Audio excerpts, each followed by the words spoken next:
Mariupol is being bombed into the past. Ukrainians say economic infrastructure, factories, warehouses are non-military targets. Survivors now suffering war will inevitably suffer in the future, their livelihoods destroyed.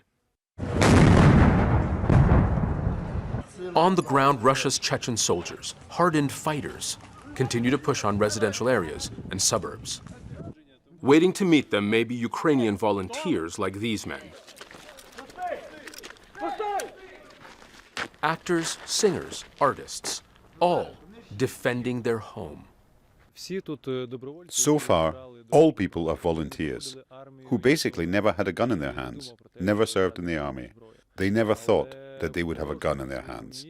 But all of them are, with all of their intentions, determined to resist. And this desire just brought all of them here. Fear is natural, he says. To control it, you must embrace it. A small unit with little training, days away from going into the fray to block Russia's advance on the capital. Mariupol, Kyiv, Chernihiv. Satellite pictures show the Russian army's use of artillery, where its ground forces have been stalled by lethal Ukrainian hit-and-run attacks. In Kharkiv region, another enemy jet was shot down. Our forces have already shot down so many Russian jets and helicopters that we can only state, instead of containing brains, their pilots' heads are empty. I said as well, and this is not by accident, their hearts and souls are also empty. The bombardment of Mykolaiv seemingly reaching new lows of brutality, a strike on a hospital for people suffering mental illness. How can I put it? I feel so much resentment and I want to cry because we had a connection between Ukraine and Russia. And Russian cruelty is so brutal. There's nothing I can say. They're bad people. It's not a human way to treat people. It's unkind.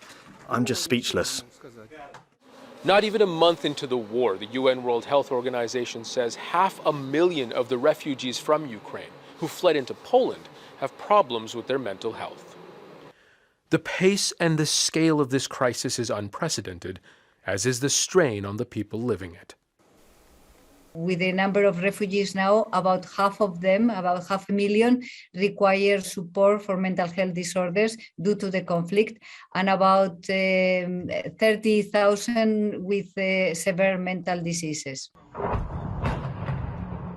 Fierce fighting continues in residential areas of Mariupol, setting homes on fire. Off the coast of the southern port city, Ukrainian soldiers reportedly used a guided anti-tank missile to sink a Russian boat. Unharmed but not untouched by the fighting, performers in Drohobych have new roles, cooking meals for soldiers on the front lines. There's a saying that when the guns sound, muses are silent, but we are not silent. We are in the rear. We are engaged in volunteer work because Ukraine is in a difficult situation now. Since the invasion began, they've sent thousands of meatballs and dumplings, as well as meat stew, soup, fish, and pancakes, from here to Kyiv, as long as their people remain in harm's way. For this theater troupe, the show must go on. Zein, Basravi, Jazeera, Lviv.